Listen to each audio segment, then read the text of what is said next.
Seja muito bem-vindo, seja muito bem-vinda a mais um Pergunta para o Vitor. Esse canal, meu nome é Vitor Blasius, eu sou médico psiquiatra e nessa série de vídeos eu falo para familiares de alcoolistas sobre como levar quem você ama a parar de beber. Nesse canal todo eu só falo sobre isso, sobre como você ter as melhores estratégias, as melhores abordagens para você conseguir que quem você ama pare de beber, sem brigar, sem discutir, sem deixar de cuidar de si.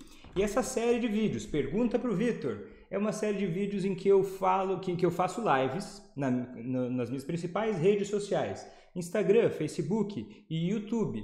E eu respondo perguntas ao vivo da minha audiência. Se você também for familiar de algum alcoolista e você queira aprender como ajudar essa pessoa, como fazer essa pessoa parar de beber, mesmo que ela não aceite ajuda hoje, ou mesmo que você queira ajudar ela a prevenir recaídas, você vai certamente ser muito bem-vinda a participar dessas lives ao vivo. Atualmente elas estão acontecendo no meu Instagram, Facebook e YouTube às 21 horas da noite. Sejam muito bem-vindos todos que estão chegando agora para a live de hoje. Pergunta para o Vitor. Então vamos começar com quem está chegando já pode colocar as suas perguntas, na caixinha de perguntas do Instagram, nos comentários do Facebook ou YouTube. E eu já vou responder essas perguntas. Vamos lá. Boa noite. Olha, falamos com um alcoolista sobre o seu problema somente com ele sóbrio? Somente com ele sóbrio? Essa é uma excelente pergunta. Tem uma resposta para quem está começando e tem uma resposta para quem está um pouco mais, já entendendo mais o processo. Quando o alcoolista, de uma forma geral, não vale a pena conversar com o alcoolista enquanto ele estiver alcoolizado, tá? Não vale. Por quê?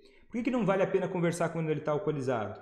Porque o álcool, a pessoa bebeu uma cerveja, essa pessoa já tem algumas mudanças no processamento de informações da mente dela. Vai ter algumas mudanças. Que tipo de mudanças? Ela tende a ficar mais impulsiva. Ela tende dependendo do quanto ela bebeu, a nem lembrar do que foi conversado. Ela tende a ficar mais, às vezes, volátil, instável emocionalmente, às vezes agressiva, às vezes não, mas conversar com o problema enquanto ele está alcoolizado sobre o problema dele já é difícil quando ele está sóbrio. Quando ele está alcoolizado, tende a gerar, eu não vejo uma grande vantagem, porque assim, essa conversa, primeiro, vai ser muito mais fácil virar uma discussão ou uma briga, e vai ser muito mais fácil depois dizer que simplesmente não ocorreu. O efeito que existe não é o mesmo. O processamento das emoções, o processamento daquilo que é conversado, não é o mesmo. Eu sei que, por exemplo, vou te dar um exemplo uma história, Terapeutas profissionais que atendem alcoolistas, sérios, tá? Terapeutas profissionais, que têm a formação, que têm a capacitação para isso, eles têm uma regra geral, que tem um bom motivo para isso, de não atender o paciente, nem numa consulta, e nem num grupo, a não ser numa urgência, e só para resolver essa urgência, se a pessoa estiver alcoolizada. Por quê? Porque não funciona. Não ajuda, inclusive reforça o comportamento. Mesmo se toda vez que ele bebe, você vai conversar com ele, toda vez que ele bebe, você vai discutir qualquer coisa com ele, quem já tentou fazer isso, me diga aqui o que é que costuma acontecer. Então, não é interessante conversar com o alcoolista quando ele está embriagado. É melhor você buscar conversar com ele quando ele estiver sóbrio. Só que cuidado com isso. Não é só conversar. Não é só conversar. Tem gente que acha que, olha, Vitor, a melhor ação que eu posso ter é dizer para ele que eu acho que o que ele está fazendo é errado. E na medida em que eu disser isso para ele, ele vai parar de beber. Cuidado, esse é um pensamento que ele é uma grande armadilha, tá? Só você perceber quantas vezes você já tentou fazer isso dessa forma e o resultado que teve, Bueno, faz sentido o que eu estou dizendo? Aperta o coraçãozinho aqui, clica no joinha para me dizer assim, somos 1%, Tânia, boa, somos 1%, a Suzy, a Laís de Juazeiro, Bahia, Heloísa, boa, Aparecida, tá me dizendo aqui, o que acontece, A Neriele está falando aqui, só discussão à toa, ele muitas vezes nem lembra o que foi falado, A Glênia está contando aqui também, olha, verdade, só mais confusão, porque só falam coisas que nos magoam, Ó, Aparecida também, ó, não dá certo, ironiza, dá brigas. E eu sei, e olha, por que a maior parte das pessoas faz isso? Conversa com o alcoolista enquanto ele está embriagado. Porque dá ansiedade, não dá? Você vê o familiar, poxa, aconteceu aquele problema, a minha vontade é de resolver isso agora. E talvez aquela ação que você vai tomar naquele momento, ela não esteja ligada com a solução do problema. Ela esteja muito mais ligada com o alívio da sua ansiedade. E às vezes brigar com o alcoolista quando ele está alcoolizado vicia. Vicia por quê? Ó, fora que o papo é chato, mas mesmo assim vicia. E eu vou te dizer o porquê. Tem muitos familiares que acabam sem perceber viciados em brigar com o alcoolista enquanto ele está embriagado. Pelo mesmo mecanismo que o álcool vicia. Porque todos temos um sistema de recompensa cerebral, todos estamos sujeitos a agir de formas improdutivas, se a gente não parar para examinar o que a gente está fazendo. Porque nós somos regidos pela dor e pelo prazer. O alcoolista chega embriagado, você fica muito frustrada, sua dor sobe lá em cima. Pá, fico muito frustrada, chateada. Aí eu vou lá e digo um monte de coisas para ele. A minha dor diminui. Por mais que deu uma briga, deu um problema muito grande, a dor diminuiu. Pronto. De uma forma emocional, de uma forma instintiva, o seu sistema de recompensa cerebral vai fazer assim, ó. Essa é uma boa ação para se ter. Mesmo que essa ação não leve você ao resultado que você procura. E daí isso pode viciar. Fica sempre brigando. Ó, daí a melhor forma vai parecer uma resposta automática. Bah, vou sempre brigar com ele quando ele chega embriagado. Mesmo que eu sei que isso não vai adiantar. Esse é o mesmo mecanismo que o álcool. É um dos mecanismos que faz o álcool gerar dependência. Por quê? Dor e prazer. Diminuiu a dor, aumentou o prazer. Faz o alcoolista repetir esse comportamento por mais irracional que ele possa parecer.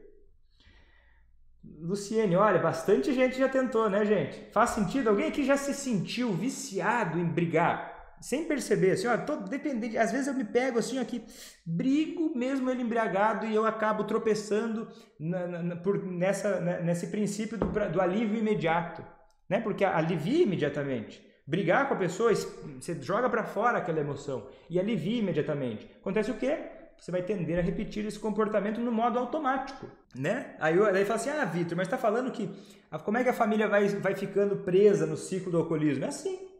É assim, é uma das formas. Aí ele bebe mais, aí você fica mais brava, aí você briga mais quando ele está embriagado, aí ele bebe mais, aí você fica mais brava. Pensa só, a montanha russa aí fica virando, andando em círculos, né? E daí só mais frustração, mais dor. Ó, não adianta nada, pois ele não vai se lembrar depois. Ó, olha, essa questão da Fátima é importante, ó. E eu tenho falado isso em algumas lives, que eu tô mostrando isso, tentando ser o mais claro possível para você, explicando da seguinte forma. O alcoolismo, ele aparece na sutileza, ele se aproveita da sutileza, ele se aproveita dos pontos cegos da família. E onde é que estão os pontos cegos? Onde é que estão os pontos cegos? Eles estão no meio da mesa? Não. Eles não. E às vezes o ponto cego, às vezes ele está no meio da mesa. Esses dias eu estava procurando um arquivo no computador, enfim, alguns vídeos que eu precisava editar, enfim, que precisava organizar alguns conteúdos aqui no computador. E eu fiquei uns 3 minutos procurando um vídeo, eu não estava achando naquela pasta e eu comecei a ficar um pouco ansioso com aquilo. E daí procurava, não achava o vídeo que eu queria achar. E o que acontece? O vídeo que eu estava procurando estava selecionado. Sabe no computador quando você seleciona uma coisa e ela fica até em destaque? E era aquilo que eu fiquei procurando. Porque às vezes a gente não percebe que o problema, às vezes aquela coisa está tão normal que você não percebe que o problema está escondido nas atitudes básicas do dia a dia. E eu acabei de ver uma aqui e eu quero começar a treinar o seu ouvido para você também e a sua mente para você também começar a perceber onde é que estão alguns dos pontos cegos que você pode ter. Certo? Olha só o que a Fátima conta para nós, é uma boa oportunidade de olhar para isso. Olha, meu filho acabou de chegar em casa de fogo. De fogo, eu não sei se eu entendi, mas eu acho que é uma gíria que não é comum aqui no sul, né? De fogo, eu acho que é embriagado, intoxicado, né? De fogo, é isso, gente? Me digam aí, de qual estado é essa gíria? De fogo, né? Aqui se fala embriagado, ou de porre, ou chegou bêbado mesmo, né? Eu prefiro chamar embriagado, que eu acho que é um nome mais adequado, assim, né? Não, daí ela fala o seguinte: meu filho acabou de chegar em casa de fogo, não sei mais o que fazer. Olha o pensamento. Meu filho chegou embriagado de fogo, eu não sei mais o que fazer. Perceba como o pensamento aqui ele está te bloqueando, tem um bloqueio do pensamento nisso. A ansiedade, a frustração, não sei, algum mecanismo existiu aqui para o pensamento ficar bloqueado. Quando você pensa, não sei mais o que fazer, você entra num modo em que você assume que você sabia, você assume que você já tentou de tudo e que agora não existe muita opção para mudar essa situação. Por quê? Você não sabe mais o que fazer. E daí eu te sugiro, daí você parece eu quando eu era pequeno, aprendendo a jogar futebol, atrás do gol. Aí o pessoal chutava a bola, eu pegava a bola, mas já tinha passado da linha do gol e eu não entendia o porquê. Daí eu pensei, meu Deus, eu não sei, eu tô pegando a bola, eu não sei mais o que fazer. E eu comecei a chorar. Por quê? Eu achava que, meu Deus, tudo que eu fiz, tudo que eu sabia naquele momento, eu estava fazendo, eu estava pegando a bola, ela não tinha chegado na rede. Eu lembro, era isso que eu pensava, a bola não tinha chegado na rede. Só que o que eu não me dei conta naquele momento, e talvez hoje algumas pessoas que estão me assistindo não se deem conta, é que não é que você não sabe mais o que fazer, é que você não sabe ainda o que fazer. Porque quando você não sabe ainda o que fazer, você abre caminho para poder enxergar aquilo que não está claro para você ainda. Faz sentido isso? Não, vamos trocar não sei mais o que fazer por não sei ainda. Porque se você está aqui, você está lutando. E se você está lutando, você vai chegar lá. Só tem um jeito de você não chegar lá. Você parar de tentar entender. Certo? Em casa, meu marido e filho mais velhos são alcoólatras. É bem difícil mesmo. Mas tem jeito. Olha só, estamos falando assim, vicia mesmo, dá uma raiva muito grande e não pensamos. Aí quando não pensa, vem a raiva. Toma uma atitude que alivia, o que vai acontecer? Vai tender a sempre repetir esse comportamento. Aí tem gente que fala, Vitor, mas quando eu vejo, eu tropecei de novo. Eu briguei de novo, já entendi racionalmente que eu preciso parar de brigar com essa pessoa. Mas eu ainda brigo da mesma forma, sabendo que não é o melhor, não é o que eu quero fazer. Então aí você começa a sentir os desafios da mudança do comportamento. E isso é uma oportunidade maravilhosa. Sabe por quê? Quando você percebe que é difícil para você mudar um comportamento que você já entendeu que é necessário mudar, você vai ter uma experiência maravilhosa de conseguir entender os processos da mudança e poder desejar e querer que o outro pare de beber com conhecimento de causa. Mesmo que você não tenha passado por alcoolismo, você vai ter mais até condições de enxergar o quanto é difícil parar de beber e vai entender que o quanto é necessário essa pessoa querer parar de beber. Entende? Porque quanto mais a pessoa quer uma mudança, mais ela vai fazer coisas para conseguir mudar esse comportamento. Entende o que eu quero dizer? Aí a pessoa fala, Vitor, mas eu não consigo parar de brigar. Essa semana eu recebi, Vitor, mas olha só, eu não consigo parar de fazer as coisas erradas que eu já sei que eu tenho que fazer. O que está faltando? Comprometimento. O primeiro passo é comprometimento. Ou está faltando comprometimento, às vezes, a maior parte das vezes é o maior desafio, porque quando existe comprometimento, aí é muito mais fácil. Porque daí você já está comprometida, você já assumiu esse objetivo de fazer essa mudança que você queria. E aí é mais fácil, aí é muito mais fácil. O principal desafio é você realmente, que muitas vezes acha que quer. Ah, Vitor, eu estou dizendo para você, Vitor, que eu quero parar de brigar com meu esposo. Porque eu quero ter atitudes mais produtivas, porque eu quero viver uma vida de sobriedade, porque eu não aguento mais essas brigas e eu não quero me divorciar, eu quero que esse relacionamento funcione, eu quero que ele pare de beber. E eu quero parar de brigar com ele. Às vezes a pessoa também ainda não decidiu fazer essa mudança. E olha, não olha para isso de uma forma crítica, mas olha isso de uma forma curiosa e gentil para si mesmo. Para você também desenvolver e exercitar essa postura de curiosidade e gentileza. Certo? Olha, já briguei muito, mas não adianta. Já briguei muito, não é que mas não adianta. É que já briguei muito, é óbvio que não adianta. Entende? Talvez não era óbvio antes, Talvez não seja óbvio ainda, mas, né? Mas são as regras do jogo. Agora você está conhecendo elas mais a fundo. Ó, me senti assim várias vezes, mas vendo seu vídeo não senti mais. São Paulo, Fernando de São Paulo, capital? Olha, doutor, você acha que o terapeuta atenda o paciente apesar de ele ter bebido para tentar um vínculo? Olha, eu acho, na minha forma, na forma que eu fui treinado, da forma que eu estudei, um terapeuta que atende um paciente embriagado, ele faz isso porque ele não estudou. Olha, não falamos quando está alcoolizado. Quando vamos falar com ele sóbrio, não lembra de nada e ainda passamos por mentirosas e saímos como culpadas. É uma coisa completamente desgastante e improdutiva, né? Se eu brigo com ele, se não brigo, bebe. Enfim, qualquer coisa é motivo para beber. Boa. Eu tenho que anotar essas coisas porque... tem às vezes quando a frustração faz isso, né? A pessoa começa a achar, Vitor, mas esse negócio de brigar com ele nem faz diferença. Porque eu já briguei, ele continuou bebendo. Eu já não briguei, ele continuou bebendo. E aí, Vitor? Daí você tá... Como é que eu vou dizer? É que daí essa visão é muito binária. Olha, eu brigo ou não brigo? Eu brigo ou não brigo? Não é bem o que uma coisa isolada, entende? É uma estratégia que você vai adotar que promova o interesse no alcoolista na mudança. E daí tem gente que fala assim, Vitor, eu brigo ou não brigo? Olha, brigar já deu certo para você?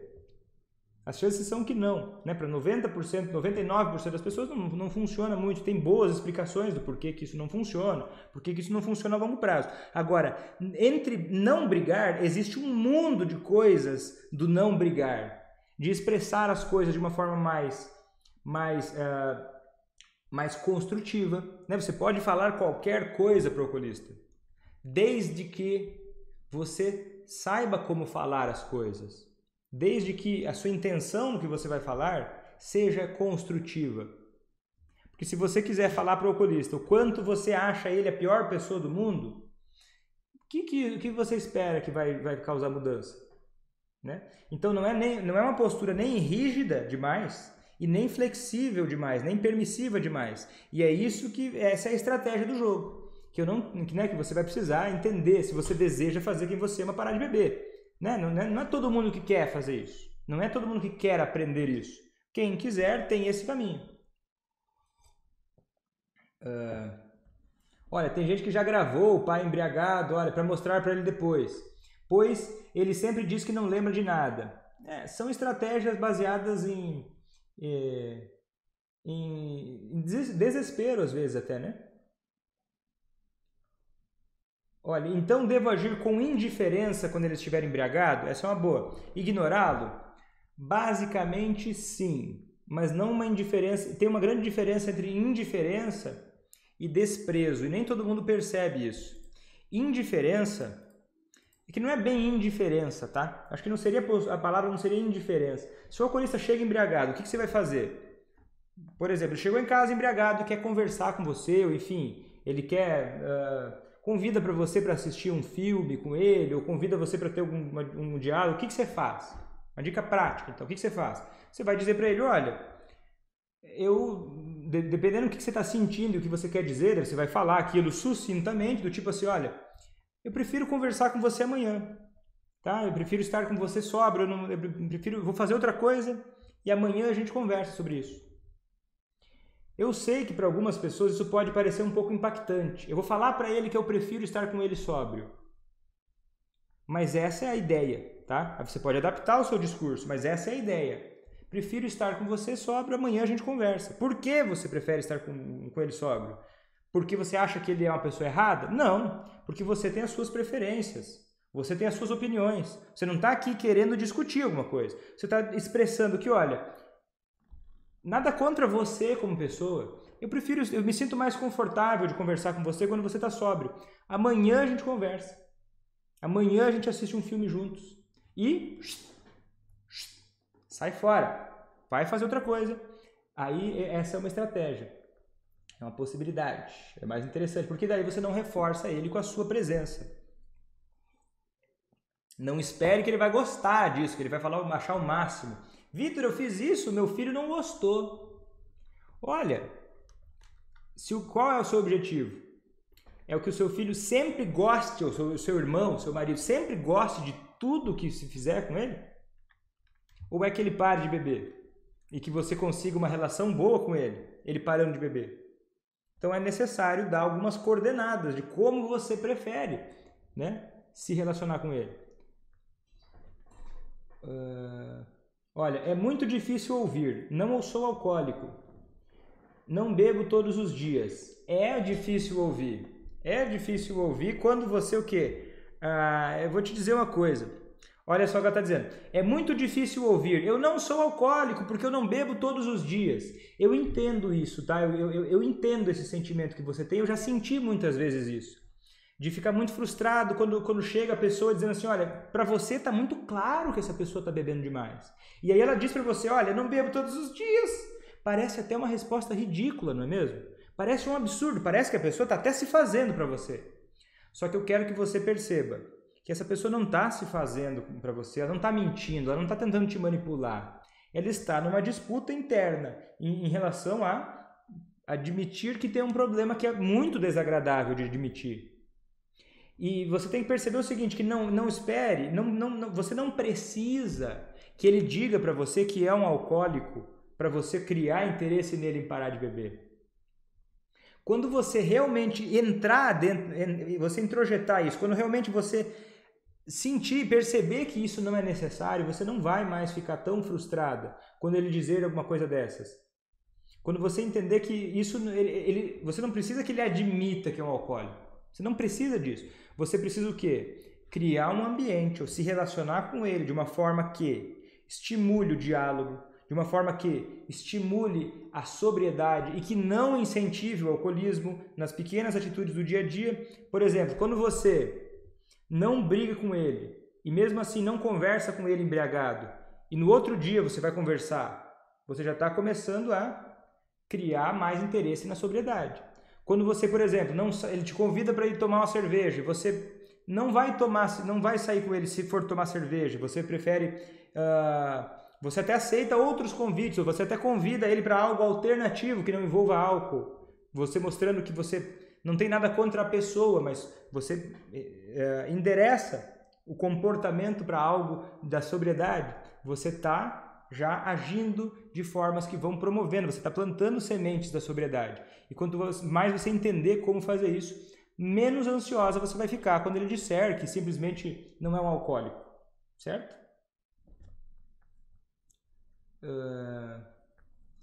É difícil não brigar, mas quando não temos nada de bom para dizer naquele momento, melhor ficar quieto e deixar o efeito do álcool para conversar. Eu concordo, de uma forma geral. Se o que a gente vai fazer não vai deixar a gente, não vai levar a gente mais próximo do nosso objetivo, então o que a gente precisa fazer? Alinhar o nosso comportamento às nossas metas, né? Coisa que a maior parte das vezes o alcoolista não vai fazer sozinho.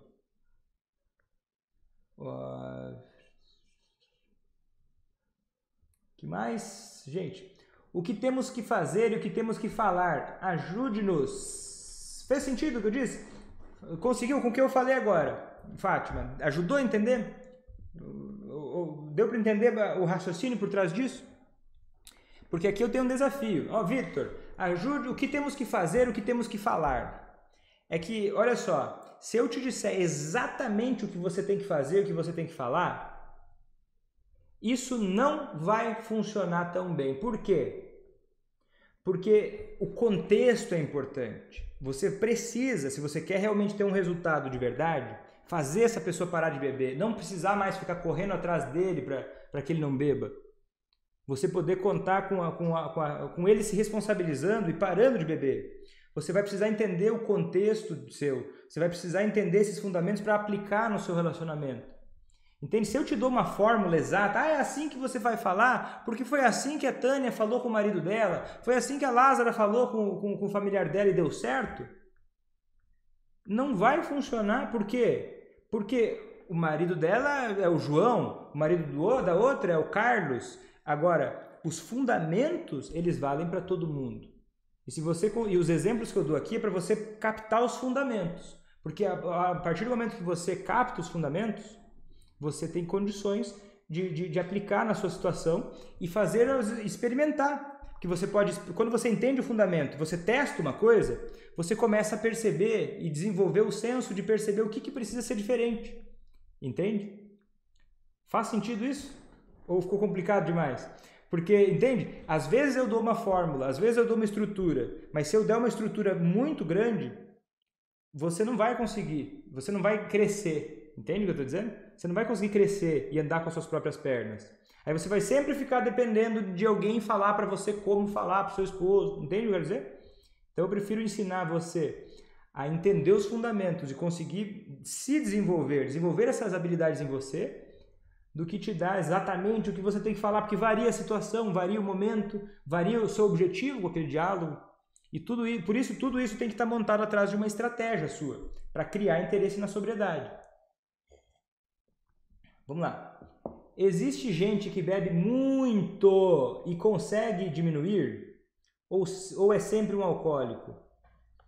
Olha, esse negócio de alcoolismo, se é alcoólico e não é alcoólico, ele é muito mais graus de alcoolismo do que é um alcoólico, esse aqui não é, esse aqui é alcoólico, esse aqui não é. São muito mais graus de alcoolismo do que um é ou não é. Tem gente que bebe muito e quando acontece um problema, essa pessoa para de beber.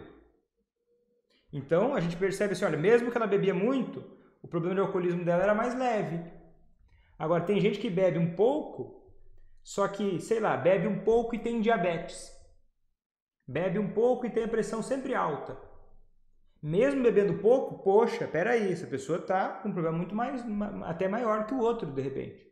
E tem uma pessoa que bebe uma vez ao ano e já causou um acidente. Pronto. Aquele problema com álcool é grave. Entende o que quer dizer? Tem gente que bebe muito e consegue diminuir. Agora, a capacidade de conseguir controlar o consumo de álcool, aí ela vai depender de muitos fatores. E até te perguntaria o seguinte... por que você está preocupado se essa pessoa vai conseguir reduzir a quantidade de álcool? Por quê? Gostaria de entender. A maior parte das pessoas que teve problemas com álcool não vai conseguir controlar o álcool, vai ter que parar de beber. É tipo, sei lá, comer doce, num nível muito pior. Comer muita porcaria, comer doce. Se a pessoa tenta comer um só, a tendência é que ela acabe comendo muitos, né? Então, para a maior parte das pessoas, não vai conseguir voltar a beber moderadamente, depois de ter muitos problemas com álcool e demonstrar sinais de problema com álcool durante muito tempo. Olha, meu filho chega embriagado, liga o som bem alto e canta junto. Incomoda a mim e aos vizinhos. Como não intervir? Eu vou te dizer como não intervir. Ficando parada vendo isso acontecer. Isso é uma forma de você não intervir. É uma forma que eu não recomendo que você intervenha. Olha só, é o seu filho, está na sua casa, casa sua. Quem manda na sua casa é quem? É você. Tem regras na sua casa? Né? Quem é que coloca as regras na sua casa? É você. Então você tem, inclusive, se a casa é sua, você tem até a responsabilidade por manter o ambiente que você vive. Você é a chefe da casa. Não é mesmo? Só que eu tenho uma coisa que é a diferença, tá? Tem uma diferença bem grande entre a autoridade e o autoritarismo. Vou te explicar. Tem duas formas de você intervir. Você, mãe, seu filho chega em casa embriagado e causa brigas e som alto e gritaria e canta e incomoda os vizinhos. Você pode assumir que você vai chegar lá e vai falar para ele que o que ele faz é errado e simplesmente esperar que ele aceite de bom grado. A partir do seu autoritarismo, né? Tipo assim, meu filho, você não se envergonha do que você está fazendo? Você deveria se envergonhar, porque isso não é jeito, isso não se faz. Ligar som alto assim, que coisa mais horrorosa e ridícula, meu filho.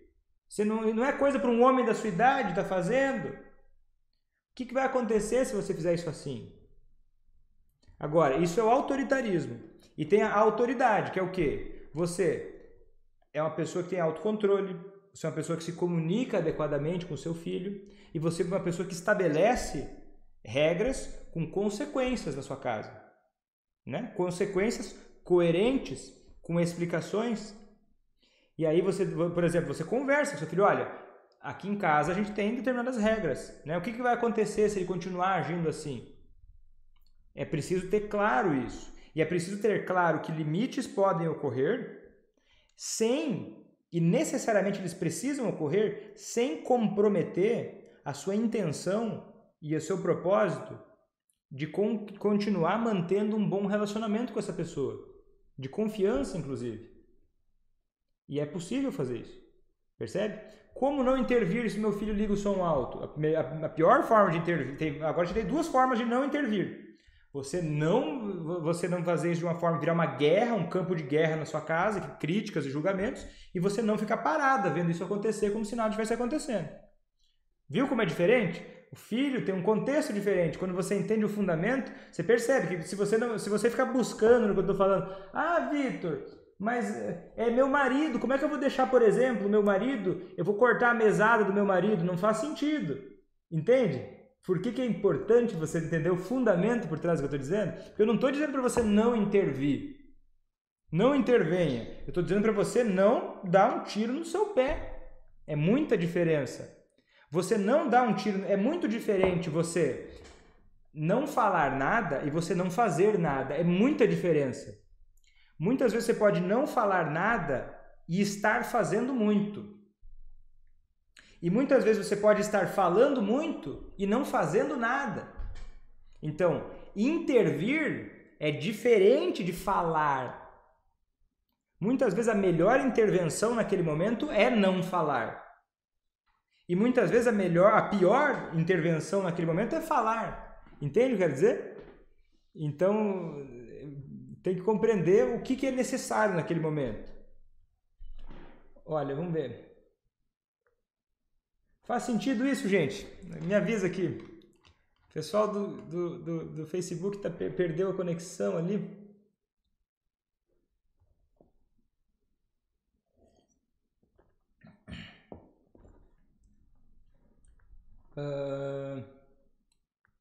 Vitor, responde aí pro pessoal. Boa, Ali, boa. Responde aí pro pessoal como desenvolver no cotidiano a necessidade de abstinência no alcoólico, tá?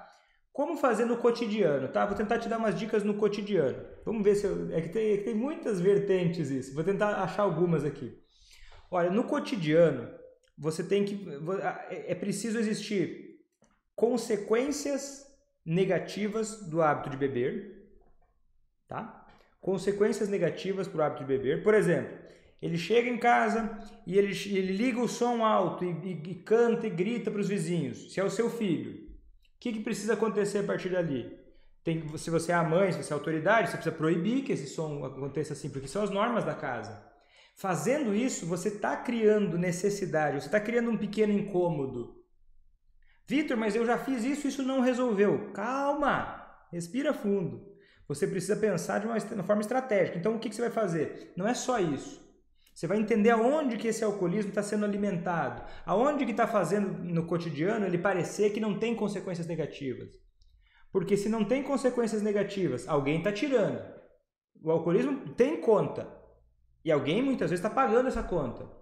E uma outra coisa interessante de pensar é o seguinte, Vitor, eu dou a mesada para o meu filho e ele continua bebendo com o dinheiro da mesada. Você não vai dar o dinheiro da mesada para ele se ele continua bebendo. Porque mesada é privilégio, entende? Agora, Vitor, dá uns exemplos de marido. Marido, mesma coisa. Só que marido tem as suas peculiaridades. Meu marido não ganha mesada. Mas o marido também tem uma relação com você em que ele tem interesse, ele tem preferências. E muitas vezes ele pode querer que você, por exemplo, ele acorda 3 horas da tarde, depois do almoço, e você já almoçou, todo mundo em casa já almoçou, e ele começa a pedir para que você esquente o prato de comida para ele, e ele bebeu a noite toda e acordou de ressaca, e ele quer fazer a rotina da casa se adaptar ao alcoolismo dele. Você pode não deixar ele dominar a rotina da casa. sem necessariamente você criar um campo de guerra na sua casa. Entende? Buscando também manter a conexão com essa pessoa, buscando... Daí tem gente que fala, Vitor, mas o relacionamento com o alcoolista ele costuma ser muito ruim. Se o relacionamento com o alcoolista é muito ruim, é necessário se preocupar com melhorar o relacionamento em momentos de sobriedade, para criar um ambiente para o diálogo, para criar um ambiente para reforçar comportamentos alternativos de beber. Certo? Outra coisa interessante no cotidiano, de como criar, desenvolver no cotidiano a necessidade de um alcoólico permanecer abstinente, parar de beber, é quando ele começar a dar alguns movimentos de que ele está se esforçando para parar de beber, às vezes uma atitude simples de reconhecimento, tipo, olha, não, interessante, não precisa dizer, olha, estou feliz porque você ficou um dia sem beber. Você pode dizer, olha, como é legal ter assistido o filme com você hoje à noite, eu gostei muito, foi muito legal. Foi muito bom, e foi um dia que ele estava sóbrio. Percebe? E isso no cotidiano você pode ir colocando e adicionando. E você vai plantando assim as sementes da sobriedade. Perceba, e preste atenção se o instinto imediato não é fazer o contrário disso que eu estou dizendo. Que é tirar as consequências naturais e tirar os prejuízos do álcool, não deixar a pessoa sentir nada de desagradável daquilo que ela está fazendo. Tipo, limpar a casa toda quando ele brigar e sujar. Limpar a casa toda quando ele sujar e tudo.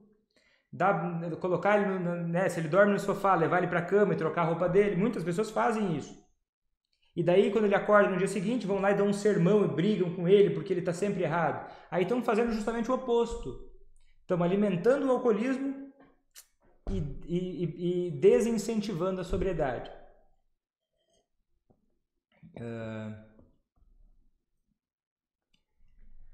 Meu filho não aceita conversar quando está sóbrio. Mas assim, tem que pensar o seguinte. O seu filho não vai querer... Por que o seu filho ia querer conversar com você? Tem que sempre ter isso em mente. Por que o seu filho ia querer conversar com você? Porque quem quer conversar, quem está achando que tem um problema, hoje é você. Então, esse é um primeiro passo. Então, se ele não quer conversar quando ele está sóbrio, deixa eu começar a pensar em como é que eu poderia fazer ele desejar conversar.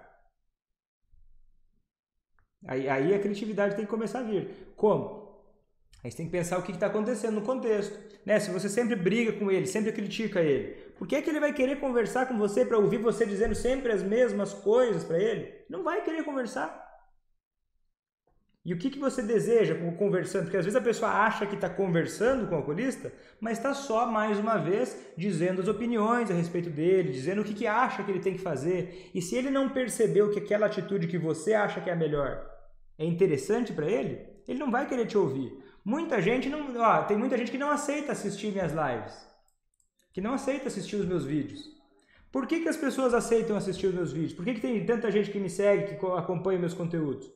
Porque gosta eu gosto de manter a calma, eu gosto de buscar entender melhor o alcoolismo, eu gosto de passar minha quarta-feira à noite ouvindo falar de coisas que eu não sei fazer direito. Não, ninguém gosta disso. A pessoa ouve isso, a pessoa deseja saber disso, porque ela quer que essa pessoa que ela ama pare de beber. Isso é natural. Então começa a perceber que isso é o que tem por trás do filho não querer conversar. Ele não viu benefício nisso. Ele não viu importância nisso. Então por que ele vai querer conversar com você?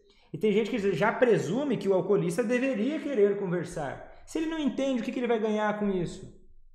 Como é que essa conversa vai ajudar ele de qualquer forma que seja? Por que ele vai querer conversar com você? Entende? Daí fala, meu marido não conversa sobre o álcool, nem sóbrio, e ainda diz que estou mentindo, foge do assunto o tempo todo. O que fazer nesse caso? Se o seu marido diz que você está mentindo, isso é um sinal de fumaça para mim, de que você está jogando para ele algum tipo de argumento. Por exemplo, se você falar para o seu marido, olha meu marido, você ontem se comportou de uma forma muito desagradável. Você fez isso, você fez aquilo, você fez aquele outro. Que eu não gostei, eu odiei. Você estava chato, você estava incomodativo ontem. Você falou um monte de palavrão para mim. E eu não gostei daquilo. Aí ele olha para você e fala: você está mentindo. Perceba duas coisas que acontecem.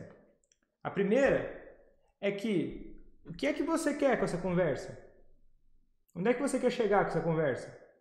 Entende? Falando do que aconteceu. Porque se ele estava embriagado e estava se comportando de uma maneira desagradável, talvez a melhor postura naquele momento seja você não estar ali com ele. Eu tinha uma aluna que me dizia o seguinte, falava, Vitor, eu saio com meu marido e daí a gente vai com os amigos e ele sempre bebe muito. E ele fica chato, e eu odeio ficar lá com ele. A tarde inteira eu fico lá 6, 8 horas com ele e acho muito desagradável e ele não para de fazer isso.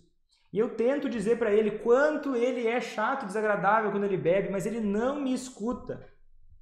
E ele não escutava mesmo. Porque não era por aí que ela ia fazer ela escutar ele. Porque na medida em que ela falava uma série de coisas para ele, ela permanecia lá, sendo chateada por ele.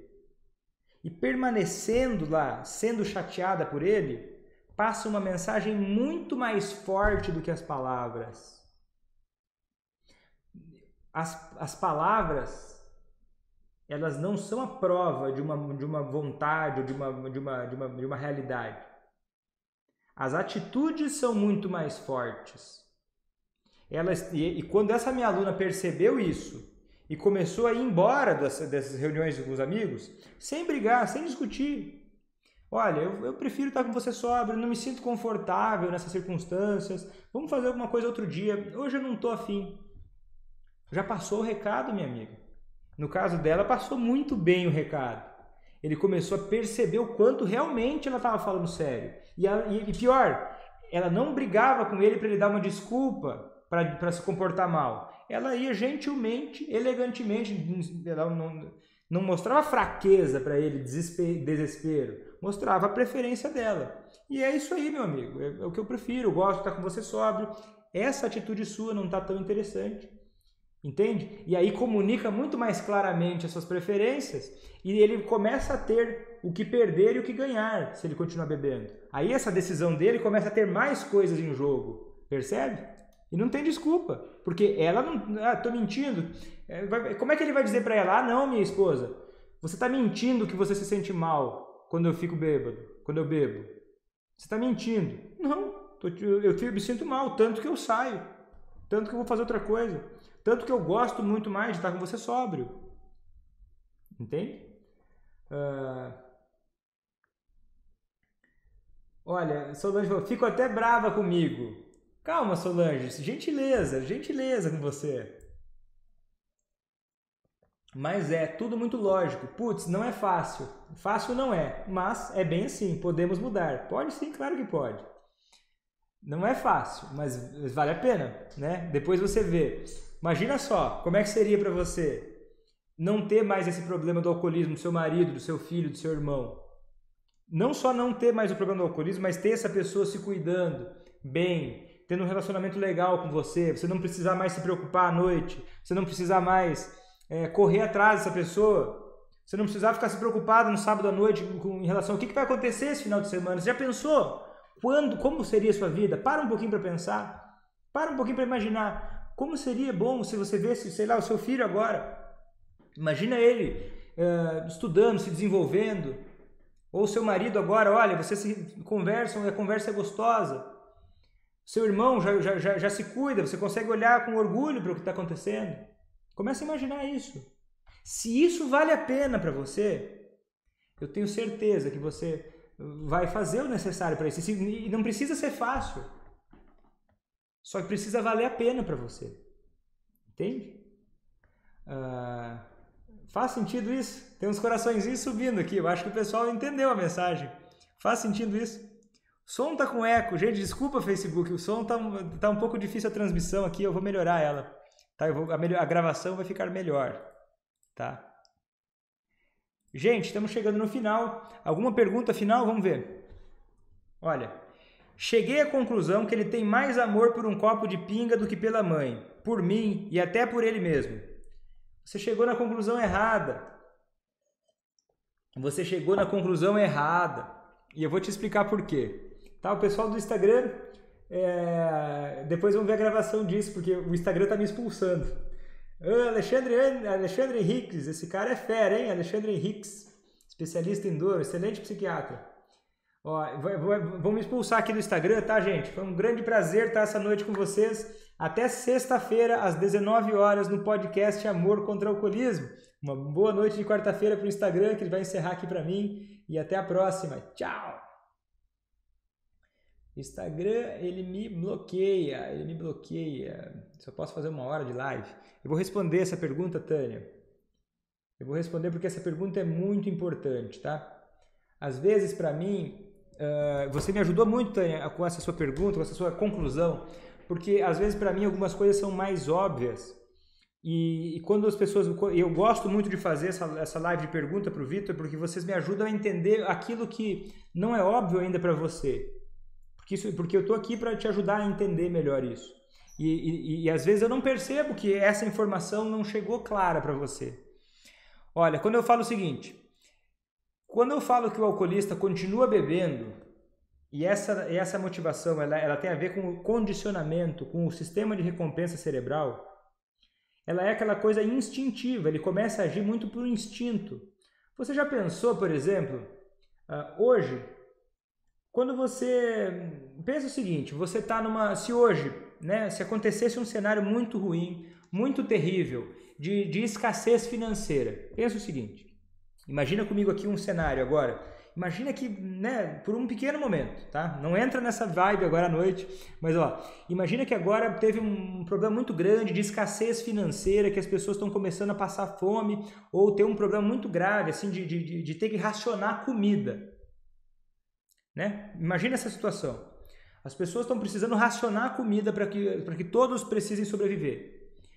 A maior parte das pessoas vai buscar fazer isso civilizadamente, por mais estressante que isso seja. Por que vai fazer isso?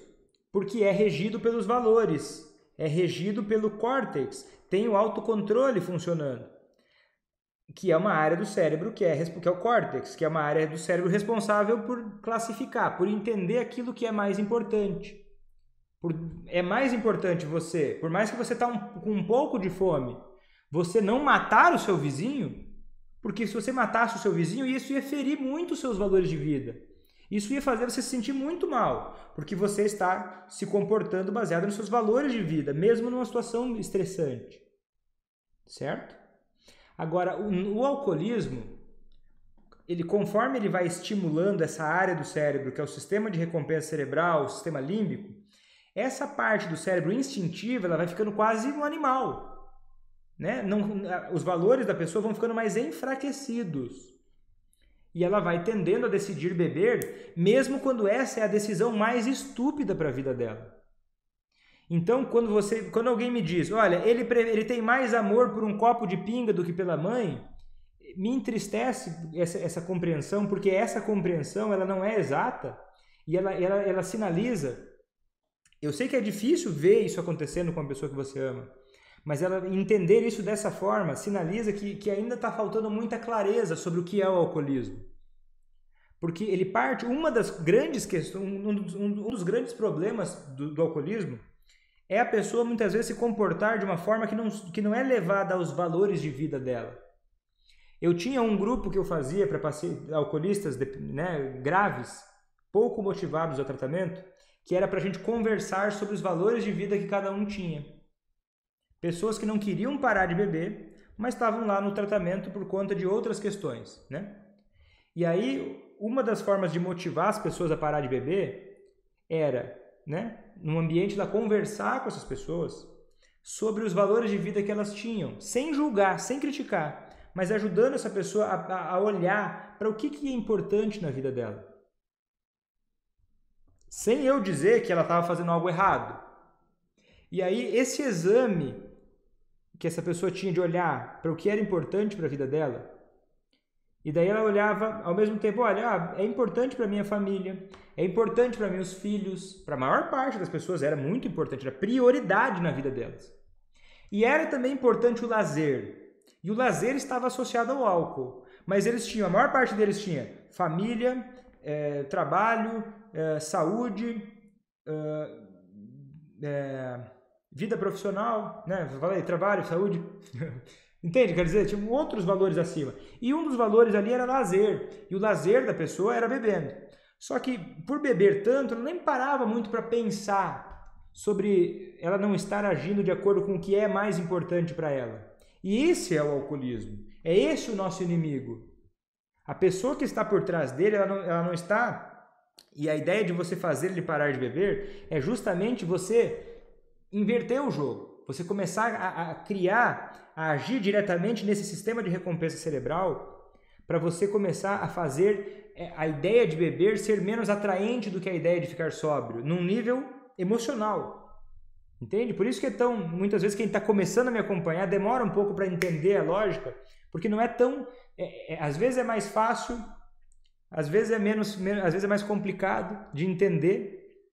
Mas quando você começa a entender, vai ficando tudo mais... Você vai percebendo o quanto é possível e quanto é executável isso que eu estou dizendo.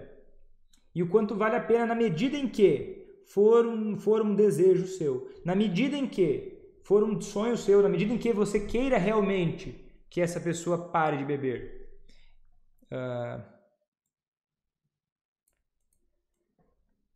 Penso, o bar é melhor porque lá ninguém pega no pé do alcoolista. O blá blá blá em casa, os expulsam para os bares. Isso é um fato, tá? Em casa todo mundo pega no pé dele, enche o saco dele, por isso ele vai para o bar. Parte disso é um fato, né? Porque tem um princípio nosso, mas não é só por causa do conforto. Não é só por causa do conforto, tá? Porque senão não teria... Olha só... As brigas em casa, as discussões em casa, levam o alcoolista mais para o bar? Podem levar. Mas não ter brigas e discussões podem também não ser a melhor resposta. Não é só não ter brigas e discussões. Precisa ter o quê? Deixa eu explicar isso, tá? É que eu fui longe na ideia. Mas é o seguinte. É que a briga e a discussão em casa... faz o alcoolista se sentir não só desconfortável, mas excluído. Faz ele se sentir rejeitado. E o problema não é só a reclamação. O problema é a sensação de não fazer parte de um grupo em que ele é aceito como pessoa. Em que fica confusa a briga em relação ao alcoolismo dele e ao ser humano que está por trás ali. E quando a pessoa não sente que ela tem uma ligação social... ou ela está incluída num grupo familiar que aceita ela, pode não aceitar comportamentos dela, mas que aceita ela, né? Ela tende a se afastar do núcleo familiar e buscar essa união social, essa ligação social com amigos do bar. E é por isso que quando a família começa a agir da forma certa, ela cria interesse no alcoolista em parar de beber, ao mesmo tempo que faz ele desejar a inclusão social no ambiente familiar. E aí ele vai começar a ficar desconfortável em ir para o bar, porque ele já não vai mais fazer parte do que é interessante para ele, aquele contexto, e aqueles amigos já vão começar a incomodar ele de estar nesse ambiente. Vitor, o que você está falando é um sonho muito maravilhoso, é muito bom, seria muito bom se isso acontecesse na minha casa. Se for bom, se você deseja isso, você precisa estar aqui assistindo também ao podcast Amor contra o Alcoolismo na sexta-feira, às 19 horas, que vai ter mais conteúdos como esse, para você ir aprendendo e aumentando o seu repertório, na sua jornada para fazer quem você ama parar de beber. Certo? Gostaram do conteúdo? Foi interessante? Espero que tenha sido legal para vocês, eu adorei participar aqui com vocês, foi um grande prazer e até a próxima, e tchau!